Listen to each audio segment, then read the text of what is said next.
Okay, well, I was trying to say real quickly before the video reached its max time, which was kind of weird, what I liked about the game. I already explained what I didn't like about the game, but what I liked about the game was the atmosphere. The horror aspect was actually done well for the first game of the series. Jump scares that you expected jump scares were actually nuanced, that they actually were terrifying and actually were legit. Plus, the atmosphere of the world that Ruvik created and the Evil Within world, in terms of the world, and the monster designs and the visual designs, are very.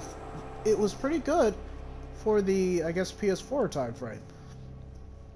So, the visual design and the monster designs, the atmosphere, and the horror aspects are well done. I can see why it got a sequel because there were things that they could have improved on, story, characters, and the checkpoint system. They really need to fix that. That was just bullshit.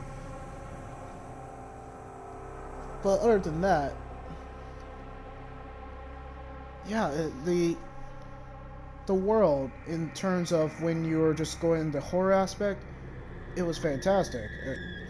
Every locale you went to, there was always a sense of terror and dread and paranoia, and great sense of place in terms of the horror. So I liked that the horror was nuanced enough, and then when they actually went for the jump scares, it was not in your face all the time. It was just done in a nuanced way that was just very effective. I will give it that. Another thing that it did well was the boss fights when they actually tried. Laura, even though I hate her with a passion, was a great boss fight, or the Grudge Monster in other words. The Executioner was a great second piece after Laura, and then you get to fight Ruvik, and it was well done too, even though it's just quick time events. When we get actual legit boss or I guess boss fights that is in your control, and you actually use your own ammo, use your own weapons, they're very flawless. Even the ending boss fight, even though it's quick time events, I have fun with it. It was short, but it served its purpose. They didn't overstay its welcome, and it was just really well done for each of the boss fights. They were frustrating with a checkpoint system, but when you actually fight them, they're well designed and they were creative, that it made you guess, and I liked that they didn't have a hit system until you figure it out on your own. And I liked that you could either tackle the boss fights, actually try to kill them, waste all your ammo, or you could actually try to escape them and then live to see another day. I like that it did take that approach. That you didn't have to actually have to kill the boss creatures, you just have to escape them, because it is a horror. Live to fight another day. It's a survival horror, and that's where it nails it, the survival horror aspect. When it went into that route, when you actually could escape the boss creatures, that's where the game shines. Not a lot of horror games, survival horror games, do that approach. It's just pretty much kill them, progress to the next game. But this game gives you a choice. So yeah, I give it that. If it continues that in the sequel, yeah, we'll see how it goes. And the last thing I really liked about this kind of game, what what else did I like? It was that surprisingly gameplay.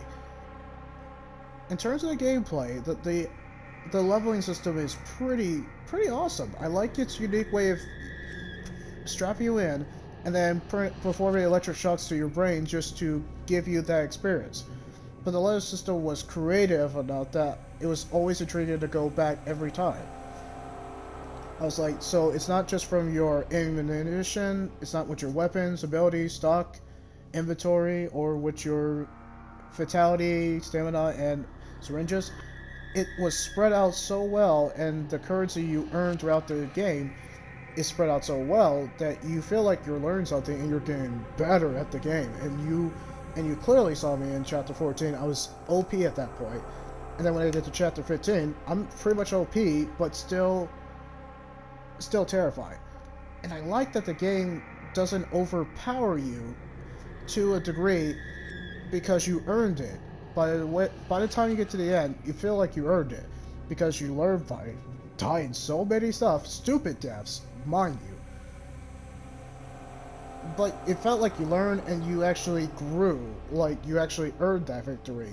Any kills you got for those Executioner, Laura, anybody else, you earned it. You earned it because your level system was just flawless. It was done well enough that it felt like you were overpowered. But you still could die to the boss creatures stupidly enough and unfairly enough. But it felt like you learned something. I like that. I like that in the survival horror, the level system actually progressed you enough that you could actually fight the boss creatures you've been running from. I think that's really cool. I think that's a great concept. I love when the horror survival horror games do that. And not just that, I like that the game also gave you a choice that you can either go action heavy, which that's normal, or you can go stealth. The stealth is really well done too. If they expand on it, I think I'll enjoy the sequel much more. But yeah, the stealth and the action heavy and then the leveling system is just pitch perfect. They have something going there, and in terms of a new IP that Shinji Mikami did after Resident Evil, it's a great start. It's not perfect. There is stuff that he needs to fix, but it's a great start.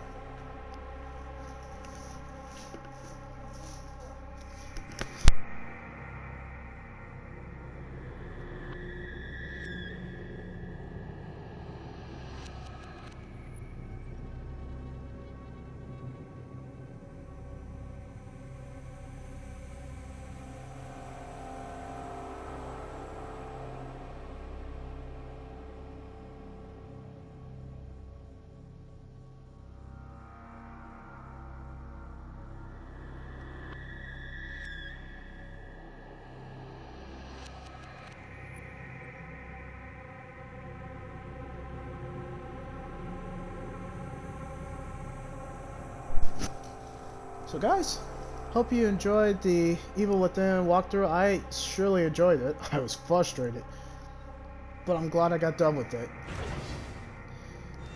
And of course I'm saving this bad boy because after all that, I deserve a new game plus. Yep, just like Resident Evil. And just because I want to make sure I don't delete it, I am going to save this bad boy again.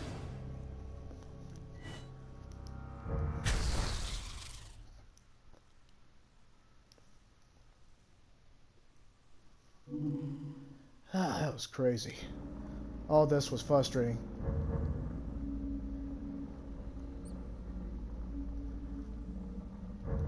Now, the question is this game worth replaying again? Yes, it is worth replaying again. Just because there's a sequel.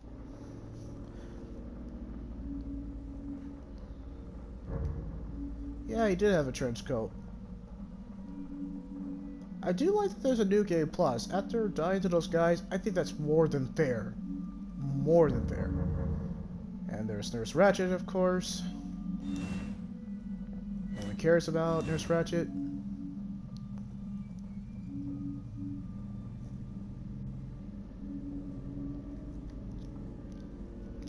No one cares about Nurse Ratched. Let's just face it.